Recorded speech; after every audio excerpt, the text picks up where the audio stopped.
All right, we are live. This is our first episode of the APA Sports Report.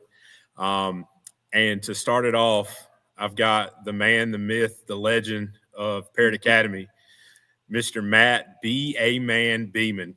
Thanks for joining me, Coach. Yeah, man. Appreciate you having me. Looking forward to this. Yeah, so what we're going to be doing kind of on this little podcast or, this report is we're going to be talking about all the athletics here at Parrott Academy. Right now I'm in the beautiful gym, Hugh Pollock Court on the campus of Arundel Parrott Academy. We're going to talk a little bit about fall sports, talk about what's going on, basketball. Down at the bottom, we've got a ticker. It just shows kind of what happened this week. What's happening actually right now. We've got the 8th grade boys playing in the SAC. But just to kind of run down that, Tuesday we hosted Epiphany for JV boys, varsity girls, and varsity boys. JV boys won 28-21. The varsity girls lost 34-27. Varsity boys won 46-45. Chase Jones hit a buzzer beater to take the win there. And then tonight, that was against St. David's, right? Yeah, St. David's. Did I say Epiphany? I might have said Epiphany because tonight they just happened. We're playing Epiphany in middle school girls lost. JV boys or middle school girls lost. The 6th, 7th grade team won, and the 8th grade team is finishing up now. I didn't realize we had so many basketball teams. I mean, there's a ton of basketball teams. But, we're right in the beginning of basketball. We're coming towards the end of the season of football. And why I wanted to have you on, Coach, is I just kind of wanted to talk about the football season so far and a big game tomorrow night, semifinal matchup against Faith Christian, the 14th, 7 o'clock. Take me a little bit, Coach, to start. 11-0. This is the first 11 win regular season in program history. We earned a first-round bye in the playoffs. Kind of take me through the season and kind of how you feel like the season's going. Yeah, I mean, it's been a great season. Obviously, 11-0 was not the goal, but obviously we'll take it. We started – I scheduled, a very tough schedule for us this year because I wanted us to be battle-tested. Felt like last year we didn't face a lot of adversity besides the first game. And, when adversity hit in the playoffs, we really didn't respond the way I would like for us to. So we scheduled, the Alabama state champion, the Maryland state champion to start the season. And, we were able to beat Evangel Christian and Gatlinburg. They had won 39 straight games, so that really got the season started off with a bang. Then we hosted Maryland School of the Deaf and, fell down 14-0 and ended up coming back and beating them 52-26. So really got things started off well. We played 3 11-man games this year, beating Jones Senior at home, then going to East Carteret, winning on the absolute last play of the game. And then we hosted Howard to get that win. So to go 3-0 in 11-man.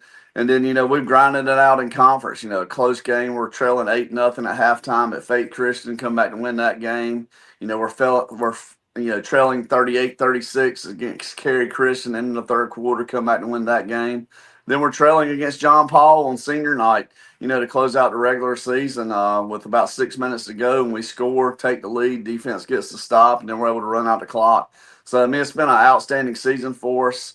These guys have showed a lot of resiliency, and, just very proud of them. But like I told them, you don't get awards, you don't get rings for a regular season. We've got to finish the deal. Yeah, and so we're going to go – I'm going to break down some of the stats. I got a couple of key guys we're going to look at for football. But, I was there in Gatlinburg for the Black Bear Brawl. The team last year playing Evangel, I wasn't there, but, they beat us. And, but this year it looked like we were a different team, conditioned not saying the boys weren't conditioned last year, but they just look different. And then also I want to start off, you've made the comment, you and I have talked about it. Last year, people thought you were a two-man team. I feel like you were. You lose Jalen Solomon, who goes to Barton. Cade Mixon goes to North Carolina Wesleyan. This team has really gelled. And I don't know how many guys are on the roster, but this isn't a two-man team. It's a 25-man team. But kind of talk about that. Yeah, last year it was the Jalen Solomon show on offense, Cade Mixon show on defense. Jalen was conference player of the year. Cade was defensive player of the year. And, a lot of people across the conference thought we were a two-man team.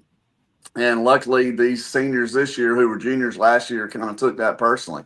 And I still think there's some disrespect there because, I'm not going to announce that, but, we didn't have the offensive player of the year and we didn't have the defensive player of the year in the conference. So we're using that as motivation.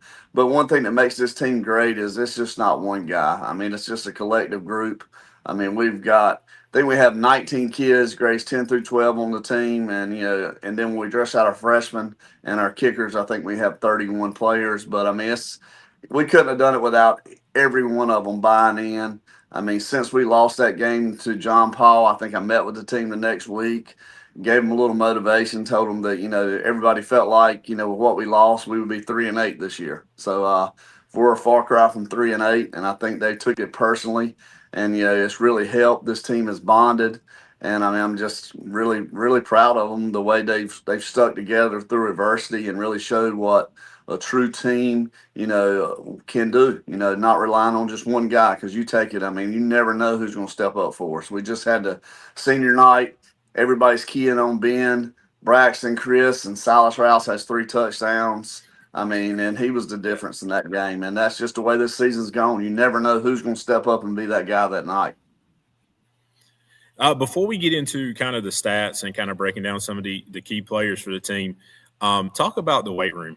We have a beautiful weight room here. If you've never seen it, when you walk into the football field, Hodges Field, you can kind of see it through the windows. But talk to me about the weight room, what you, Coach Brown, the guys have done to really, get these guys into top tier shape to play, football.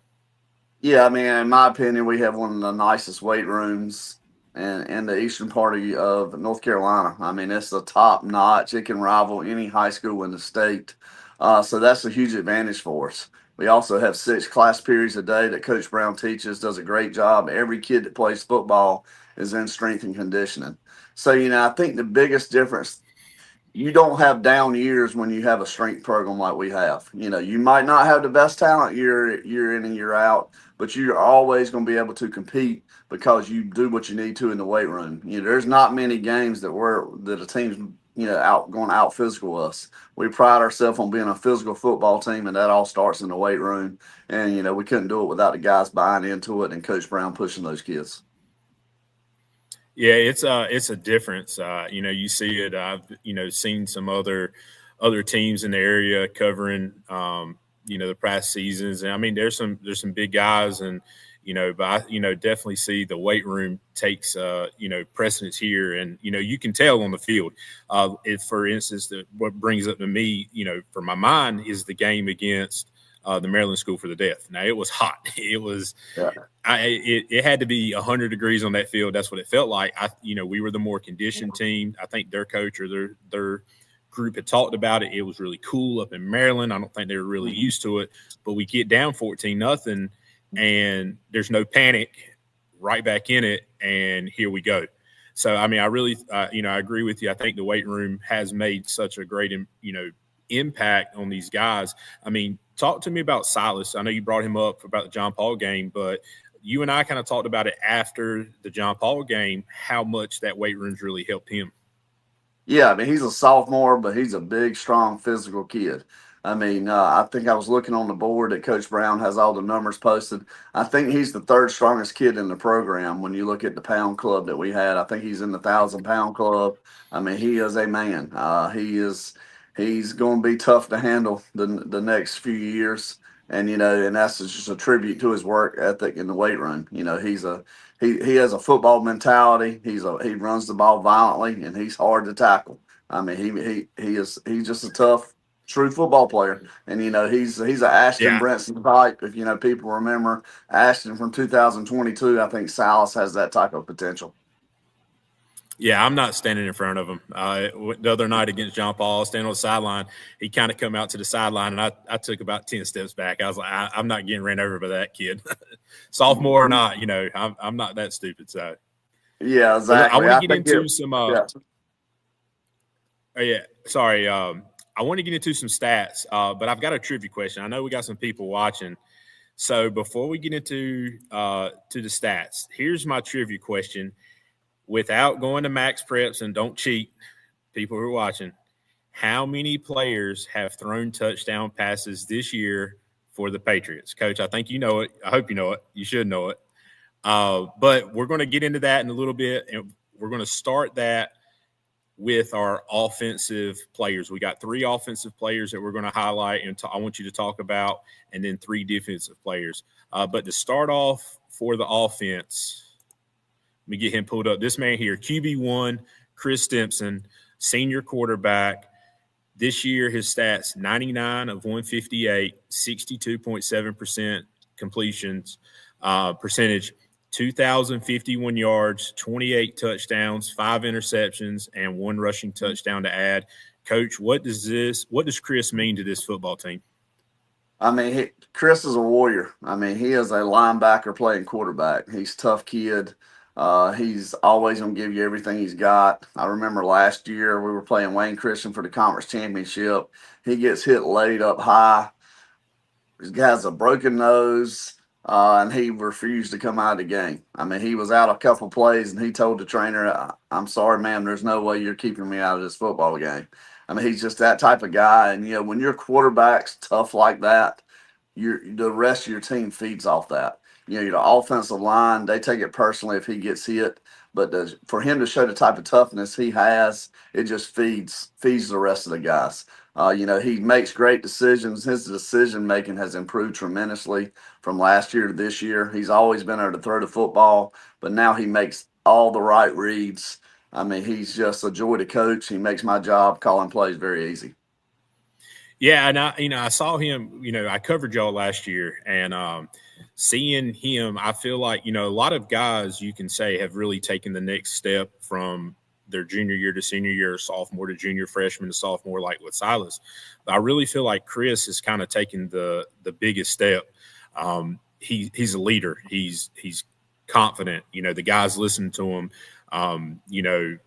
You can trust him, and it just seems like he's got a cannon. Some plays when Ben gets out, when it breaks away. But there was one play, and I forgot what game it was. I know it's kind of been talked around the program, and you probably know what game I'm talking about. He's running out, throws across his body. It's a dot right to the man, right touchdown. His playmaking ability is, off the charts. Talk a little bit about that. Yeah, he always keeps his eyes downfield. That throw you're talking about was a homecoming against St. David's.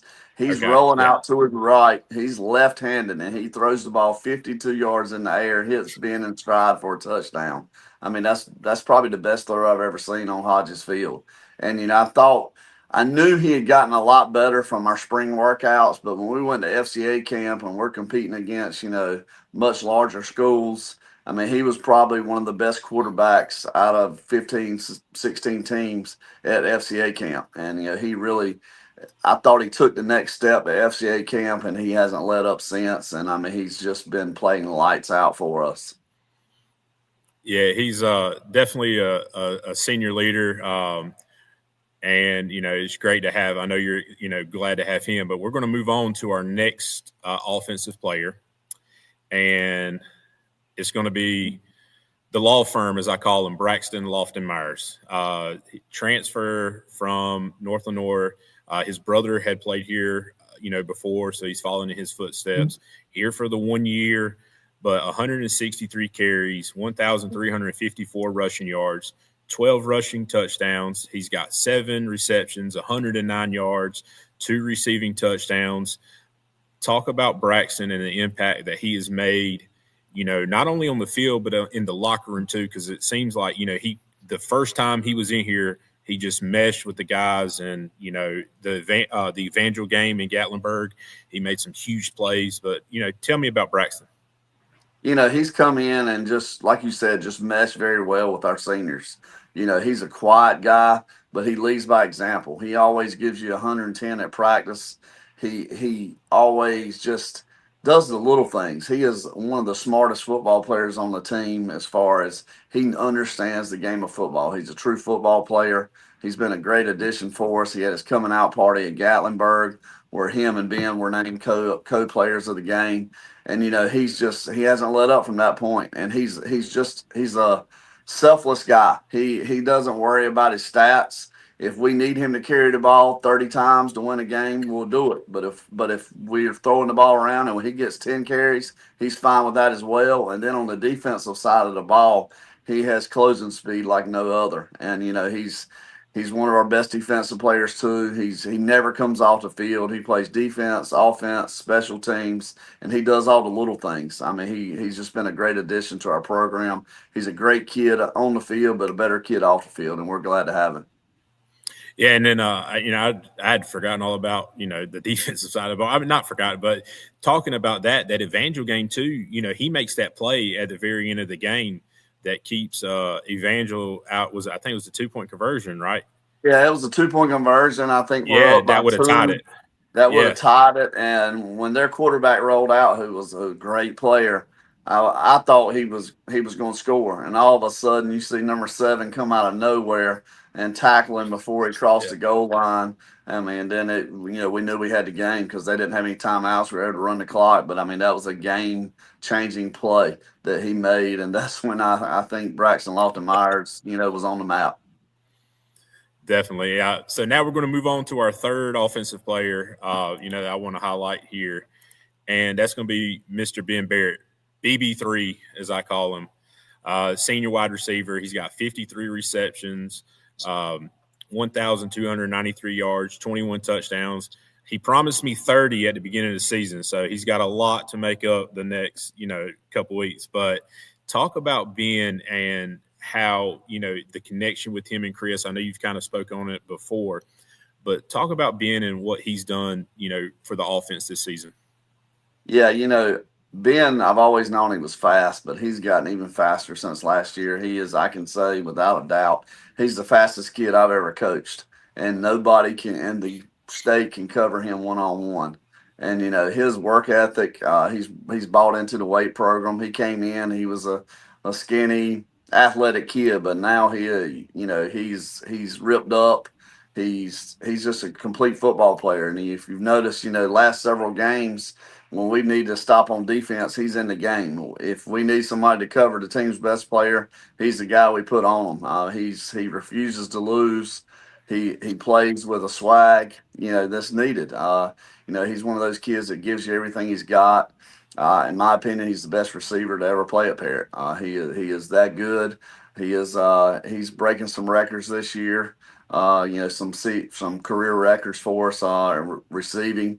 He's just the total package, and people don't realize when we run for 250, 300 yards, it's because of Ben and Chris, because people are double covering Ben and playing way off, which opens up and gives us the numbers in the run game. So even on games he doesn't have huge games numbers wise, he affects the game, because wherever we put him, I can promise you teams are worried about it and they're game planning to try to stop number 3.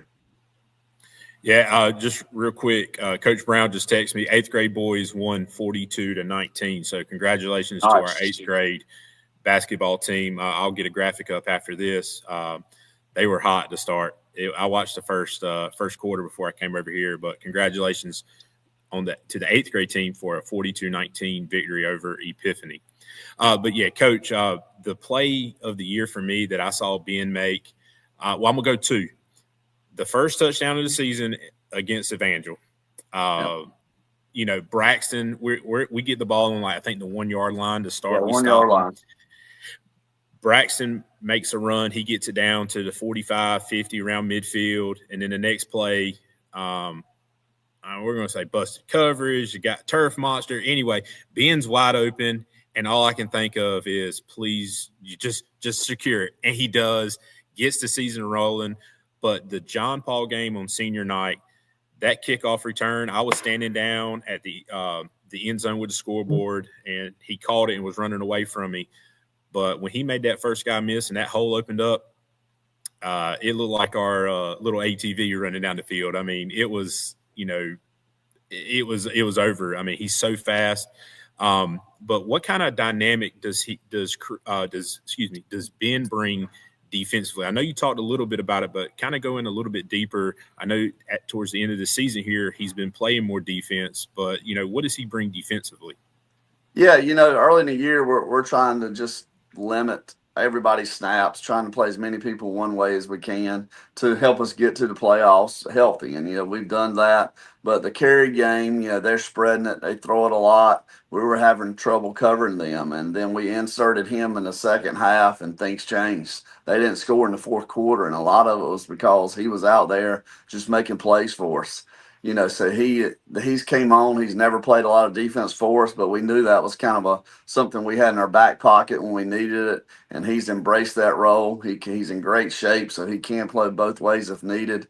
So he's a secret weapon back there. I don't think he's much of a secret now, but I mean you're not going to get behind him, and he can make up a lot of ground in a hurry. Like I said, on that kickoff against John Paul, when he made the first guy miss, I went ahead and put my hands up because I knew it was a touchdown. I mean, he's just that type of game changer. Yeah, he sure is. And, there's so many other guys, too, on this offense. It's not just these three. Before we get into the defensive side, I don't have, stats on them or graphics, but, just some guys that I want you to talk about. And, I know Mason Morris had, ran the ball some. We talked about Silas already. Will Stimson, Chris's brother, has, at wide receiver. I want you to talk about your offensive line. They are not young. They're juniors, pretty much they're all going to be back next year. But talk about the job that Coach Stott has done with those guys and, gives Chris the time. It opens the hole for Braxton and Silas. It gets Ben, time. Just talk about those guys. Yeah, Coach Stott does a great job with those guys, makes them very physical. They're technicians. That they have great fundamentals. And, we always talk about it starts up front. We've got to win on the offensive side, offensive line, and we've got to win on the defensive line. And like I say, there's a lot of people that think we're going to be down next year, but when you got your big guys coming back on the offensive line, it sure makes things easier. And, that group of juniors, we've got John Roy, Shannon, Alex Stott, Brooks Grady, Reese Stocks. Those guys are rotating across the front. I mean, they're difference makers. I mean, there's some holes back there. Me and you could probably run for 5-6 yards at a time. So, it makes it easy for our running backs, really allows them to get to the second level and then make a move and break it off. And then allows Chris to be able to have time to let Ben get deep, to let Tanner get open. And like I say, it all starts up front, and those guys don't get their names in the paper because they're not scoring the touchdowns, but we wouldn't be what we are without that group. This is one of the best offensive lines we've had. So you think people talk we have a down year next year? I thought we were supposed to have one this year too, but that's what they say. Never heard. That's the rumor. All right, so I brought it back, the trivia question, how many players have thrown touchdown passes this year? So we're going to hop right into that. Fun stat. I love stats. It's 4. So obviously Chris Stimson has thrown Tanner Outlaw, Braxton Lofton-Myers, Henry Sutton. Those 3 guys are 3 for 3 with 3 touchdowns. Perfect completion percentage. The Tanner touchdown was a little trickery to Silas. That was like a 35-yarder. The Braxton touchdown, I think that was the Ben for 1. And then Henry comes in. What game was it? He throws a little bubble screen to Ben, and Ben takes it to the house. Yeah. So there's our little fun trivia. I love some trivia. I love stats. But congratulations, Tanner, Braxton, and Henry. All 3 are 1 for 1, so 3 for 3 combined with a touchdown. And that's going to lead us into now our defensive. We got 3 guys we're going to talk about on the defensive side. And the first one, the big man, Brody, senior DN. He's got 88 total tackles, 26 tackles for a loss, 8 sacks. Playing 8-man, you usually have 3 guys on the line. I don't care if it's a single coverage, double coverage. All 3 of them are guarding Brody. He seems to get to the ball. Talk about Brody and the impact that he's had on this defense. Yeah, Brody just recently committed to the University of Rochester to continue his football and academic career. And, he's a kid that was solid for us last year, but he has taken that next step. I mean, he has gone from a all conference level player to a player of the year type candidate. I mean, he is. I mean, when your defensive tackle is second on your team in tackles, and I think it's only by a couple, and has 26 tackles for loss and 8 sacks. You're having a pretty good year, and he keeps blockers off our linebackers. I mean, because like I said, in 8 man, he's getting double teamed every game. In 11 man, he got triple teamed a lot of games. I mean, Yeah. he's really been unblockable this year and has just exceeded expectations, and it's due to his hard work. I mean, that kid works out every morning before school with Mark Washington, and I mean he's just taken that step to just become bigger, faster, stronger. And when he's on the field, he's a man amongst boys. Yeah, I don't know. I don't know his height and weight. It's He's big. 6'3", 230. 6'3", 230. He looks like a football player. If you Yes. haven't seen Brody up close, I know a lot of people watching this know Brody, but if you were to come out and just see Brody for the first time, you're like, man, he looks like a football player. In fact, when Green Central had their bye, Coach Wilson came out and he, came out and watched, and he's sitting on the sideline. He talked about Brody. He's like, man, that dude, he's massive. He's like, I'd love to have him at Green Central. So shout out Coach Wilson and the Rams for their success they had this year. But Brody he looks like a college football player, and now, like you said, he has signed. So he are committed. He's going to go to the next level. But now we're going to bring up his partner in crime on the defensive line, and we're going to talk about Mr. Mason Morin, senior. Got him as DN, D tackle. We're going to call him a defensive athlete, just like Brody. But 57 tackles, 17 tackles for loss, 2 sacks. He's recovered 2 fumbles. Last year, I think he played linebacker last year. Now he's on the line.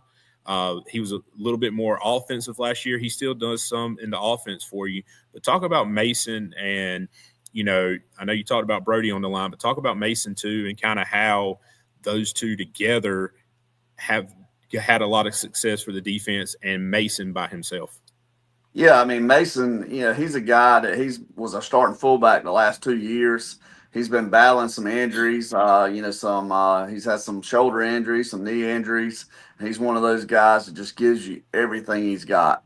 And we played him mostly one way this year to just try to keep him healthy. So him and Brody playing D tackle. I mean, pick your poison. Do you want to double Brody? Do you want to double Mason? One guy can't block these guys, and it just makes our defense just that much better. I mean, that's why these teams that throw the ball all around have struggled against us, just because these 2 guys, we can drop 6 in coverage and rush 2 and get pressure. And that's not something that you see a lot. Most time to get pressure, you're having to blitz linebackers, but these guys can do it. He played, in my opinion, his best game of the year against John Paul. Very physical team who, is 3 yards in a cloud of dust. You're playing in a phone booth, and he's battling injuries, and he's still getting off blocks, making tackles. Mason he's one of my all-time favorite guys to ever play at Parrott, because he is giving you everything he has every play, and he's a warrior, and I'll go to war with him any day.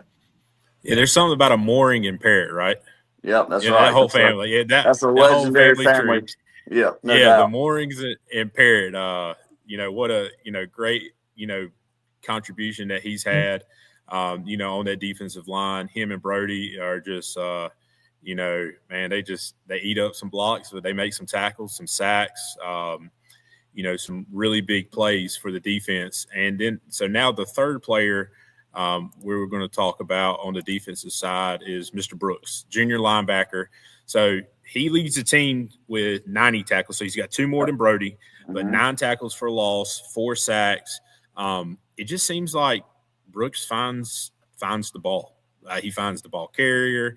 Talk to me about number 10, Mr. Brooks. Yeah, people at the end of last year said, who in the world is going to replace Cade? And, me and Coach Brown talked. We already knew we had the answer in Brooks. He played DN for us last year. He's put on about 30 pounds since last football season, through his weight program. He's another kid that goes to the gym, gives it everything he's got, and he's just taking that next step. He's a nasty linebacker who loves physicality. You're not going to be more physical than Brooks. You know, he's gotten so much better about reading his keys as the years gone on, and he's a complete football player, and he's going to be a force to reckon with the rest of this season and next year. And he's another one of those players who has college potential, and I think he'll have some opportunities as well to play at the next level. Yeah, and we're going to talk a little bit towards the end about, Gatlinburg coming up, what's coming up. I know we've got a bunch of players who've been invited to the I think it's the All-American Series. Yep. But I love that Brooks is, marketing himself. I know y'all have helped the coaching staff. He's always, getting his film out. I think, like you said, he's had a really big year this year. I expect a big one out of him next year to kind of propel him into a college. I'd agree with you. I think he's going to play at the next level. But before we get away from these three, I know we've talked about Coach Brown, Coach Pridgeon, Blake, but talk about the defense, because I actually asked Coach Brown this before hopping on this live. I said, do you think this is one of the most talented teams, that Parrott's had, since he's been here, or, you can talk about it in your tenure, but he talked about the defense. He said he kind of felt like we either had really good offense, suspect defense, or, one or the other. But how good really is the defense for Parrott this year? Yeah, I mean, this defense, I've been coaching. I've been the head coach now since, I think, 2012. And, this defense is one of the best we've ever had. If we need to, we can slow it down to a grind and let our defense win games. And we have not had that luxury the last several years. I mean, we've had to try to outscore people.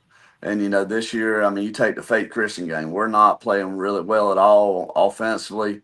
We don't score the first half, and we're only down 8-0 because the defense gets 3 stops inside the 10. If they don't play like that, the game's almost out of reach at halftime. So it's nice to be able to rely on your defense to get those stops. And, and I think it's just a collective to our staff. Coach Brown, Coach Pridgeon, Coach Smith, those guys do a great job of coaching our guys. In this group, it's not just one guy that's making, I think, we had Cade Mixon last year set the school record in tackles, over 200 tackles, I believe. Where our leading tackler this year has got 90 tackles. And that's just because the style we're playing, we've changed to more of a gap scheme defense where, you don't have one guy making all the tackles. It's a true collective effort. You talked about Brody and Mason, on the defensive line. Then you've got Braxton and, William Stimson and Nick Blair at safety. And then at outside linebacker, you've got Cole Watson, who's had an outstanding year. We really do not have a weakness on our defense, which, how are you going to attack us? Because there's not a weak spot. And, that's a great – that just is a tribute to the type of defense we have. Yeah, it's the defense seems to, definitely keep y'all in games or win games. So we're gonna preview Friday night, and we're gonna talk a little bit more about that, especially the last time we played Faith. So Faith Christian comes into the semifinals. They're 8-3, just defeated Lawrence Academy in the first round of playoffs. We defeated Faith 22-14 back on September 12th. I'm gonna bring up another thing here, but I just kind of want to talk about that game because that was it was an interesting game from my perspective. Being around the team but not inside the team, because we just come off an East Carteret win. You talked about it. It was last second down in Beaufort. It was a trip down there. It was the football version of a buzzer beater to score, go for the 2, go for the win. Now we start conference play. We've had 2 tough 8-man games, a game and a half, a tough, one really tough 11-man game. And then we're at Faith on the road, open conference. They had gone to Gatlinburg as well. They beat the second place team out of Alabama. It seemed like it was a big hyped up game. I know they talked about 8-man, shout out 8-man extreme and the job they've done covering 8-man in the, this region of America. But you're down 8-0 at halftime. Then you outscore them 22-6 in the second half. Braxton had 30 rushes, 216 yards and a touchdown. Chris, 15-23, 162 yards and a touchdown. But, that defense I think you just said it. 3 or 4 times they had the ball within the 10-yard line. So only the box is up on the marker, and they don't score. The defense keeps them out of the end zone in the first half, and then some adjustments were made. Whatever happened, we start to score. We get some momentum. But talk about that a little bit deeper. I know you said some things about it, that first matchup, and really what kind of happened that game. Yeah, I mean, Faith's a great team. I think they're a very physical team, one of the most physical teams in the conference. They have a great coaching staff as well. Coach Jones over there, he's been coaching against me for a long time. He knows what we're going to do. We know what he's going to do. And he had a great game plan for us. And, I mean, he slowed us down that first half. We were struggling offensively. And, we had to make some adjustments at halftime to get things rolling. And, like I said, the game could have been out of reach if our defense hadn't played lights out that first half. And it gave our offense time to figure things out. We kind of got our tempo going in the second half and really took control and took the lead 22-6, late in the fourth, which really put the game out of reach. But, our defense just was unbelievable that night. I mean, they have one of the best players in the conference.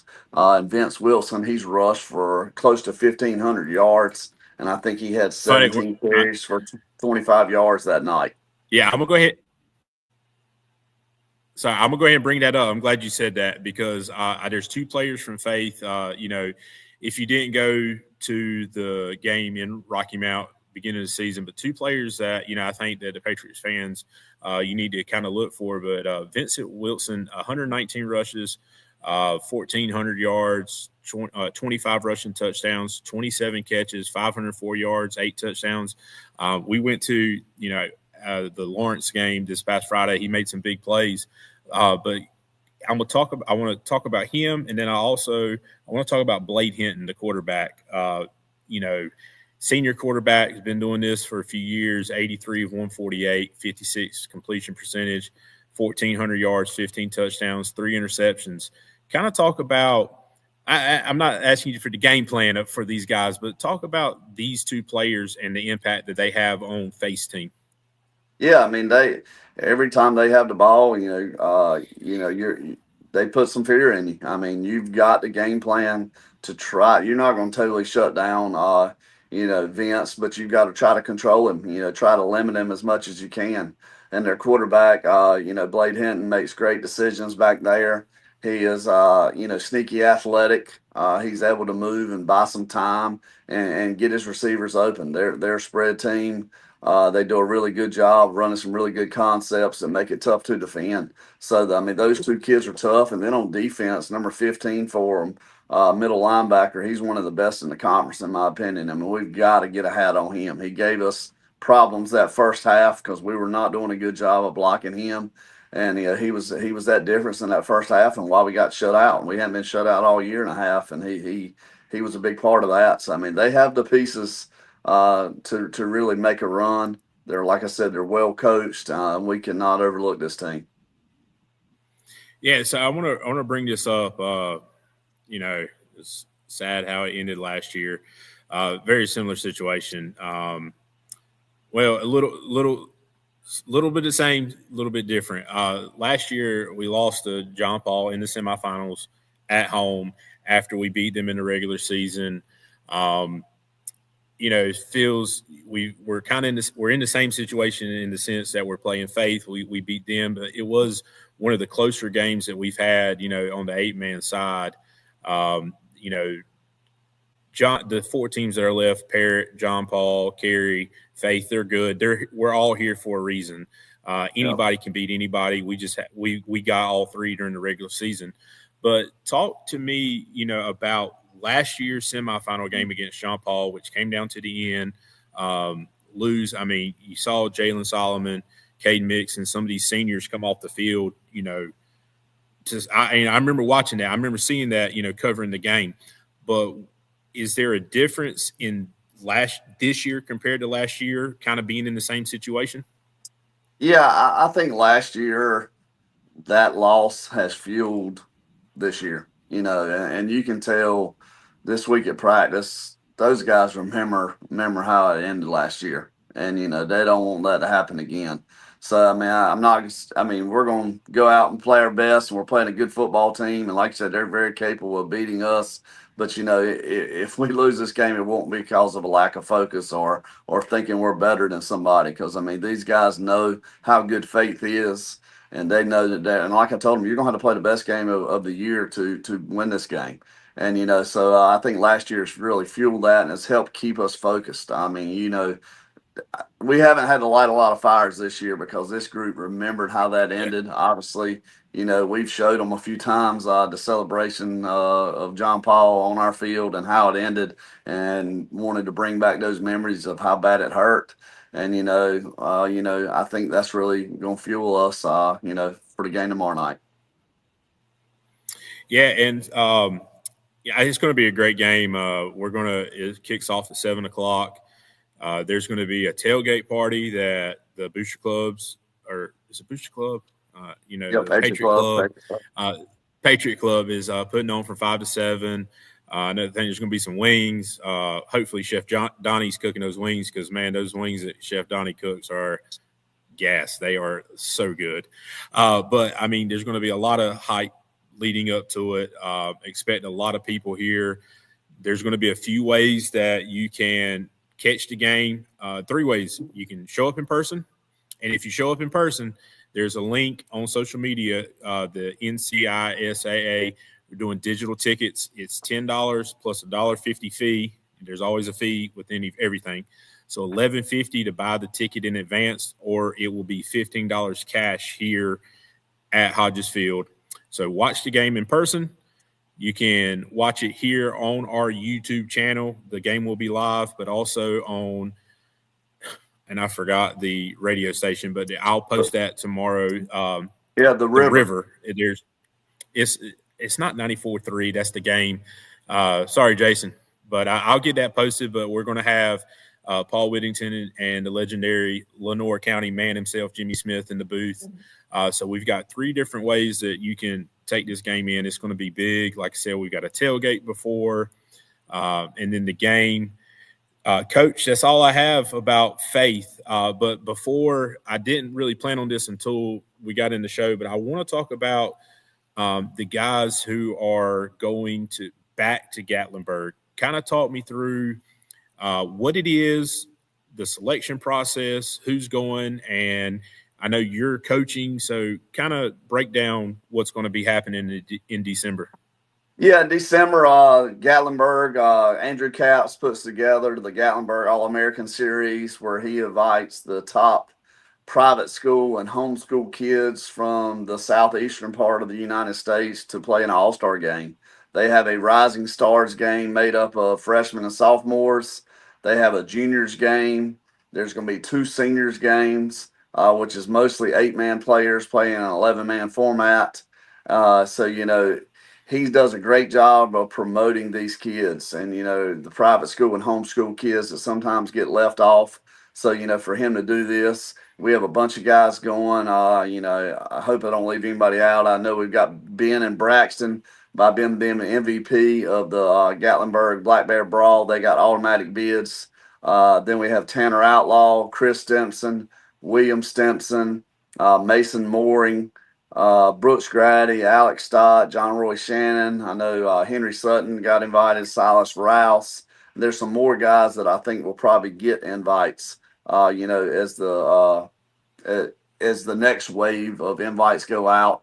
Again, I was selected to be the head coach of the 4:00 game on the main field, where I'll be coaching a lot of my seniors, and I'm able to bring my staff with me. So it's going to be a great event. We're really excited to be able to do this. One thing, I get to coach the guys one more time, but we get to show, how Parrott football kind of stacks up against the best in the southeastern part of the United States. Yeah, I hope we saw it in August there at the Gatlinburg Pittman Field, which I felt pretty entitled because, my last name is Pittman. So it was nice to be there. What a beautiful scene. You got the mountains there. It was hot. I mean, it was hot last year when y'all were there. I just hope it ain't snow because I'm not a snow person. I don't mind it being cool. Long johns for this one. I think it's going to be. Hey, look, it can't be any colder than I was last year at Kinston and Whiteville in the 4th round. That was the coldest. I think I saw an Eskimo out there in Whiteville. But Coach, it seems like the guys have a really great opportunity with this. I know you're excited for them and what it means for this program to have a lot of kids be invited. We've kind of talked a lot tonight, about this season. The season isn't over. We still got, business to handle. Starts tomorrow night, 7:00 against Faith Christian in the semifinals. But thanks for your time. Thanks for, kind of breaking it down with me. I feel like we could probably sit up here and talk till 9, 10 o'clock. I know my wife wouldn't appreciate that, and Kristen probably wouldn't for you. But thanks so much for joining me. Do you got anything to say about tomorrow night? Anything to the fans? Yeah, I mean, come out and support us. The guys can use your support. Come and be loud. We're going to need everything you got. I'm sure Faith Christian is going to bring a great crowd. It's going to be a great high school atmosphere for those, just not Parrott people. If you're in the area, you want to see a great high school football game, come out. We're looking forward to it. We would love to have you. And again, appreciate you having me tonight, Ryan. This is awesome. Like I said, I can sit here and talk sports all night. So it's really been enjoyable. Way to kick off this, and we appreciate all you're doing to promote Parrott athletics. Well, we appreciate, man. The kids deserve it. They're great to cover. There's such a special group here. It feels like a family. I've said that before, but the administration, Mr. Moody, the headmaster, Coach Kravitz, the AD, just everybody, your staff, all the other sports. We're gonna have. I know volleyball's over, but we're going to talk in future weeks. We're going to get Coach Avery on, talk about the girls this year. Coach Parr. I mean, it's just a family feel here. It makes you feel warm, and when you come here, you step on this campus. But like I said, thanks again, Coach. Hope everybody enjoyed this. Not sure when we're going to do one next week. Just not sure about what day, because we've got basketball on Tuesday and Thursday. So we might try to shoot for Wednesday. Not sure who we're going to have on as our guest yet. But thanks again, everybody. Make sure you subscribe to our socials, the Facebook, Instagram. We've got a TikTok. I mean, the kids are all over that. The YouTube channel where you can watch our games. Like I said, I'm in the basketball gym right now, so the camera right back up there is going to live stream any home games. Football will be live streamed tomorrow. You can find all that on our YouTube. Coach, I keep going on. I got to stop it. I got dinner waiting on me. But thanks again so much. Can't wait to see you tomorrow night. Wait to see all these fans, and we're going to have a good night. Yep, I appreciate you, and go Patriots. Go Pats.